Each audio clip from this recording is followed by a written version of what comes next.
मौजूद सामीन, मैं मुश्ताक अहमद वानी, असिस्टेंट प्रोफेसर शोबा उर्दू, बाबा गुलाम शाह बादशाह यूनिवर्सिटी राजौरी, जम्मू व कश्मीर। निसाइयत और तानीसे से भरपूर हर दौर की हज़ारों मज़लूम औरतों की कहानी क्या हाल है जाना की 5वीं किस्त पेश कर रहा हूँ। मुझे उम्मीद है आप इसे गौर से सुनेंगे। गर्दिश रोज़ व शब में मेरे जिस्म की कैफियत भारी भरकम सूरत इख्तियार करती चली गई। आहिस्ता चलना, कोई भारी चीज़ ना उठाना, खाने पीने में परहेज़ बरतना, गर्जे के वजूद अंदर वजूद की तकलीफ़ और उम्मीद व खौफ के दरमियान मेरी हस्ती माँ बनने के तख्लीक़ी अमल से गुज़र रही थी। मेरी अम्मी और पापा मेरी फ़िक्र में मुझे देखने आते। मेरी सास और ससुर भी मुझे इस हाल में देख के कभी खुश और कभी मुतफ़िक्र होते। 8वां महीना शुरू हुआ तो मुझे कभी कभी ज़िंदगी और मौत के साए अपने आसपास मंडलाते हुए नज़र आने लगे। और फिर एक दिन वो भी आया जब मैं दर्द ज़ह से पछाड़े खाने लगी। देखते देखते मुझे अस्पताल पहुंचाया गया। मेरा शौहर आशिक जमील, मेरी अम्मी, मेरी सास और मेरी छोटी ननंद मेरे हमरा थीं। जाते ही मुझे ऑपरेशन थिएटर में पहुंचाया गया। 1 घंटे के बाद बज़रिया ऑपरेशन मेरे बतन से एक सुंदर सलोनी सी बच्ची पैदा हुई। मेरे वालिदैन और भाई बहनों ने जब ये सुना कि बच्ची पैदा हुई है तो सब ने ये कह के मुबारकबाद दी कि बेटी रहमत होती है। लेकिन मेरे शौहर आशिक जमील के चेहरे से मायूसी के आसार नुमायाँ हो रहे थे। वो बेटे की तमन्ना में अंदर ही अंदर कुढ़ रहा था। औरत दर्द ज़ह में ज़िंदगी और मौत की कशमकश से गुज़रती है, इसका एहसास मर्द को बहुत कम होता है। 3 दिन के बाद मुझे अस्पताल से घर भेज दिया गया। मेरी बच्ची रात को रोने लगती तो मैं फ़ौरन नींद से जाग जाती, उसे दूध पिलाती या जब वो बिस्तर गीला कर देती तो उसे खुश्क जगह पे सुलाती और ख़ुद उसकी जगह पे सो जाती। मेरी ज़िंदगी ने अब एक नया रुख इख्तियार कर लिया था। मैं आशिक जमील की अफसरदगी को बड़ी हैरत से देखती। औरत की मजबूरी और बेबसी का एहसास मुझे अंदर ही अंदर नोचने लगता। 1 हफ्ते के बाद मैंने आशिक जमील से पूछा, इस बच्ची का क्या नाम रखें?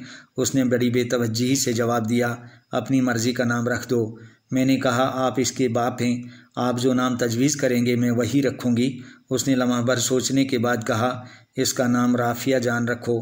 मैंने कहा, लो यही नाम रखती हूँ। ये नन्ही सी बच्ची राफिया जान रोते सोते 6 महीने की हो गई। मुझे अल्लाह की तरफ से ये मुजस्सम सूरत में एक तरह का खिलौना मिल गई थी। मुझे यूँ लगता था कि जैसे मेरी आधी रूह उसमें मुंतकिल हो चुकी हो। एक रोज़ आशिक जमील स्कूल से घर पहुँचा तो उसके चेहरे पे मुझे खुशी के आसार दिखाई दिए। घर पहुँचते ही सीधा मेरे पास आया और कहने लगा, जाना, RAS राजस्थान एडमिनिस्ट्रेटिव सर्विस के फार्म भरे जा रहे हैं। मेरा दिल चाहता है मैं भी फार्म भर दूं। तुम क्या मशवरा देना चाहोगी? क्या करूं, फार्म भरूं कि नहीं? मैंने एक ही सांस में कह दिया, आप फ़ौरन फार्म भर दीजिए, मेहनत कीजिए और फिर अल्लाह पे छोड़िए। उसने RAS का फार्म भर दिया।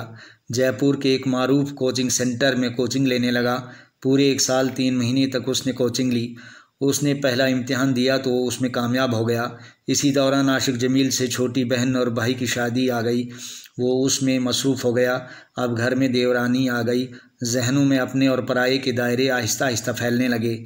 मेरे हुस्न सलूक में ये बात शामिल थी कि मैं ससुर और सास को अपने वालिदैन की तरह ख्याल करती थी, लेकिन देवरानी के आने से कुछ ही माह के बाद घर के अफराद में अपने पराये का एहसास पैदा होने लगा।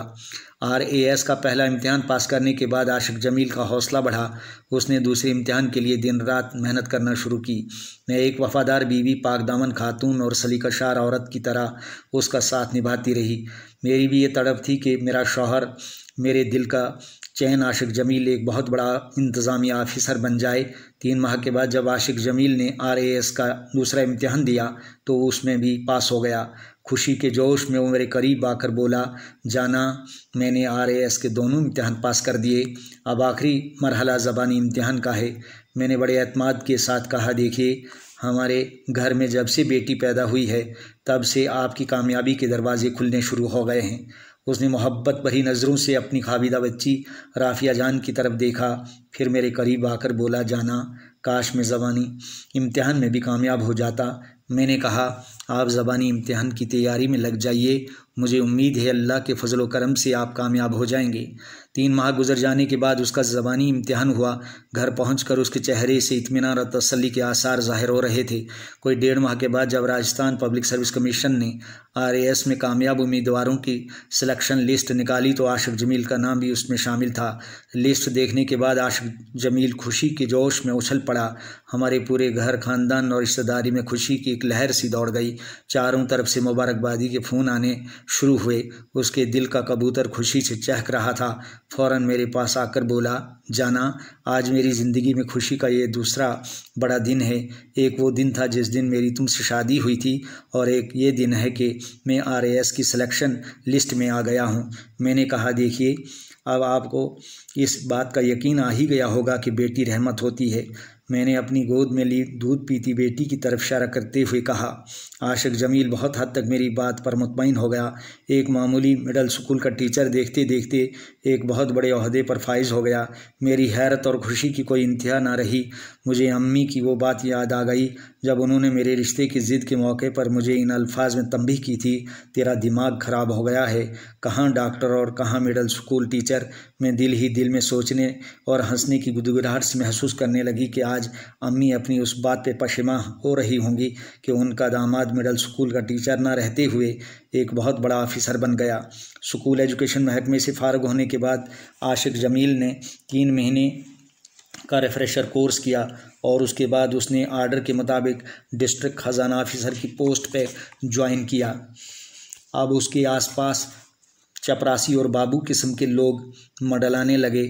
उसकी एक टेबल बेल बजने पर उसके दफ्तर के चपरासी और क्लर्क उसके सामने लम्हा भर में आके दस्त बस्ता खड़े रहते। अब उसकी मसरूफियतों के दरवाजे खुल गए। उसे सरकारी गाड़ी मिल गई। माहाना तनख्वाह 1 लाख के करीब पहुंच गई। रिहाइश के लिए सरकारी क्वार्टर मिल गया। अब हम दोनों क्वार्टर में रहने लगे। हमने अपनी बच्ची को एक अच्छी स्कूल एकेडमी दाखिल कराया।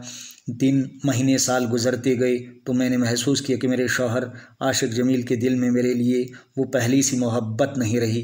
घरेलू मामलात और ज़रूरियात की तरफ तवज्जो देने की बजाय वो दफ्तरी और अफसरी ठाठ बाट में ज़्यादा दिलचस्पी लेने लगा। 5 साल बाद मेरे शिकम में एक नई रूह ने दस्तक देना शुरू कर दी। मेरा पैर भारी होने लगा। एक एतवार के दिन में और आशिक जमील क्वार्टर के बाहर खूबसूरत लान में बैठे गुलमहर और ढाक के फूलों को हवा से झूमता देख रहे थे। नौकर हमारे लिए किचन से नीम गर्म दूध के 2 गिलासों में काजू बादाम और किशमिश डाल के लाया। दूध पीते हुए आशिक जमील ने मुझसे पूछा, जाना, अब तुम कैसा महसूस कर रही हो? तबीयत कैसी है? मेरे ऑफिसर बनने के बाद तुम्हारे चेहरे पे और ज़्यादा निखार आ गया है। मैंने जवाब दिया, मेरे वजूद में एक और वजूद दाखिल हो गया है। उसने हैरत से मेरी तरफ देखा और फिर कहने लगा, ये तुम क्या कह रही हो? क्या ये सच है? मैंने कहा, बिल्कुल सच है। वो थोड़ा सा तशवीश में पड़ गया, फिर बोला, मुझे इस बार हर हाल में बेटा चाहिए। मैंने कहा, ये आप क्या कह रहे हैं? मेरा वजूद बेटा या बेटी पैदा करने की फैक्ट्री नहीं है। ये तो अल्लाह की मंशा के मुताबिक पैदा होते हैं। मेरी बातें सुनकर उसके चेहरे पर नागवारी के आसार उभर आए। मैं दिल ही दिल में उदास हो गई। जहन में ये बात कोफ्त सी पैदा करती रही कि औरत ज़िंदगी में कितने मसाइल व मसाइब से गुज़रती है और मर्द तो सिर्फ लज्जत आमेज़ तमाशे देखने का मुतमन्नी होता है। दिन, हफ्ते और महीने गुजरने के बाद साथ साथ मुझे जिस्मानी और रूहानी तौर पर यह महसूस होने लगा कि जैसे मैं कोई बारे गरां उठाए फिर रही हूँ। फिर एक रात में दर्द ज़ह की तरंग से तड़प उठी। मेरी अम्मी, मेरी सास 3 दिन पहले ही हमारे क्वार्टर में पहुँच चुकी थीं। मेरा शौहर आशिक जमील मीठी नींद सोया हुआ था। मेरे कराहने पर वो जाग गया। मुझे फ़ौरन अस्पताल पहुंचाया गया।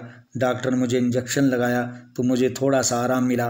फिर अल्लाह का करम ये हुआ कि इस बार मैंने बग़ैर ऑपरेशन के एक और बच्ची को जन्म दिया। मेरी भी ये तमन्ना थी कि इस बार बेटा पैदा हो, लेकिन अल्लाह को ये मंजूर नहीं था। दूसरी बेटी पैदा होने की खबर मेरे ससुराल और मैके वालों के लिए दिल खुशकुन नहीं रही। सब ने दबी आवाज़ में कहा, बेटा होना चाहिए था। मेरा शरीक हयात, मेरा जीवन साथी आशिक जमील इंतहाई मायूसी के आलम में मेरी तरफ देख रहा था। अस्पताल के बेड पर मेरे पहलू में लेटी नौमौलूद फूल सी बच्ची आलम अरवा से इस जहान फ़ानी में आ गई थी। उसकी मासूमियत और बेबसी की परछाइयाँ मेरी आंखों में घूम रही थीं। दूसरे दिन जब मैं अस्पताल से अपने क्वार्टर में पहुंचा दी गई तो मेरी बड़ी बेटी राफिया जान अपनी छोटी बहन को देख के बहुत खुश हो गई। मुझसे पूछने लगी, मम्मा ये कहाँ से आ गई? मैंने कहा, अल्लाह ने भेजी है। फिर कहने लगी, देखो इसके हाथ पैर और चेहरा कितना खूबसूरत है। मैंने बेसाख्ता तौर पर उसे गले लगाया, उसके माथे का बोसा लिया। मैं अब 2 बेटियों की माँ बन गई थी। आशिक जमील को बेटियों की पैदाइश मायूस कर चुकी थी। पहली बेटी को तो उसने मसलहतर रहमत समझकर या समझाकर बर्दाश्त कर लिया था, लेकिन दूसरी का पैदा होना उसे बिल्कुल नापसंद था। दूसरी बेटी अब उसके लिए रहमत के बदले जहमत थी। मेरी दूसरी बेटी का नाम मेरे पापा ने फरखंदा रखा। अब आशिक जमील में आहिस्ता आहिस्ता चिड़चिड़ापन पैदा होने लगा। मैं उसे कोई बात पूछती तो मेरी बात का फौरी जवाब न देता, बल्कि यकदम उठ खड़ा होता, या फिर जवाब देता भी तो बेरुखी से। मैं उसका दिल बहलाने और उसके जहन व दिल से दूसरी बेटी की पैदाइश का सदमा दूर करने की पूरी कोशिश करती रही। उसके रवैये में मामूली सी खुशगवार तब्दीली आ गई।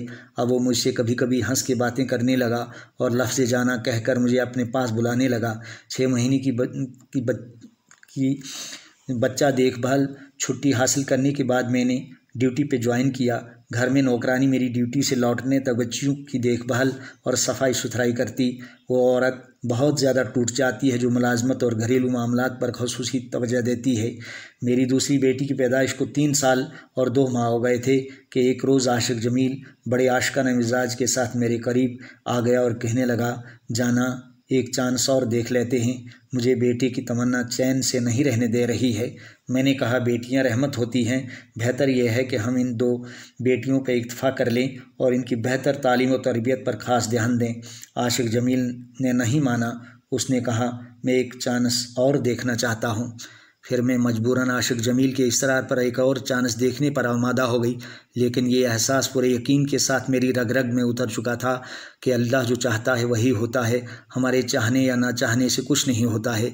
मैंने कई बार आशिक जमील के जहन में ये बात बैठाने की कोशिश की कि बेटियों से ज़्यादा बेटियां वालिदैन की हमदर्द और गमगुसार होती हैं, वो माँ बाप का ज़्यादा ख्याल रखती हैं, लेकिन इसके बावजूद वो बेटे के लिए तरस रहा था। एक रोज़ वो दफ्तर से घर पहुँचा तो कहने लगा, जाना मैंने दूसरी 2 मंजिला मकान ख़रीदने का प्रोग्राम बना लिया है और मैं उसे देख भी आया हूँ। सरकारी क्वार्टर में रहना अब मुझे अच्छा नहीं लग रहा है। मैंने पूछा, मकान कितना बड़ा है और कीमत कितनी है? उसने कहा, 2 मंजिला मकान है, 4 कमरे नीचे 4 कमरे ऊपर, हर मंजिल में एक किचन और 2 बाथरूम हैं। कीमत 50 लाख रुपए है। मैंने कहा, बेहतर है, ये मकान हमें ख़रीद लेना चाहिए। शुक्रिया।